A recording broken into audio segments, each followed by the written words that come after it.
గారికి నివాళులు అర్పించి మా నిరసన కార్యక్రమానికి శ్రీకారం చుట్టడానికి వాళ్ళ మొట్టమొదటి కార్యక్రమాన్ని వక్ఫ్ సవరణ చట్టం 25కు వ్యతిరేకంగా తీసుకోవడం జరిగింది. సో రాజ్యసభలో మద్దతు కలిగింది. ఇవాళ తప్పుడు అంటే అబద్ధాల పునాదుల మీద ఈ చట్టాన్ని సవరించింది. ఏమంటుందంటే ప్రధాన అంశము మహిళలను కూడా వక్ఫ్ బోర్డులో భాగస్వామ్యం మేము కల్పిస్తా ఉన్నాము అని అంటున్నారు. ఇది పచ్చి అబద్ధం. మహిళలకి 2013లో మన్మోహన్ సింగ్ సర్కార్ 2 సభ్యులను వక్ఫ్ బోర్డులో ఉండేటట్టుగా వెసులుబాటు కల్పించింది.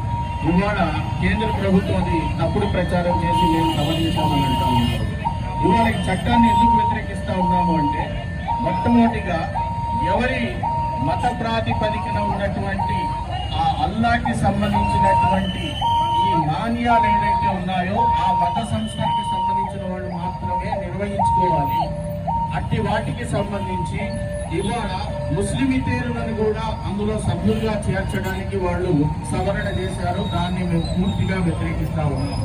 కారణం ఏంటంటే తిరుమల తిరుపతి దేవస్థానం కానీ, గురు ప్రబంధన కమిటీ కానీ, జైన్ బోర్డు కానీ, మిషనరీస్ లో కానీ ఆయా మత సంస్థలకి సంబంధించిన వాళ్ళు ఉంటే వెసులుబాటు ఉన్నప్పుడు ముస్లింస్ కి సంబంధించి వక్ఫ్ చట్టంలో ముస్లిమేతరులు ఉండడానికి ఎట్టి పరిస్థితుల్లో ఈ ముస్లిం సమాజం అంగీకరించదని చెప్పి ఈ సందర్భంగా తెలియజేస్తా ఉన్నాను.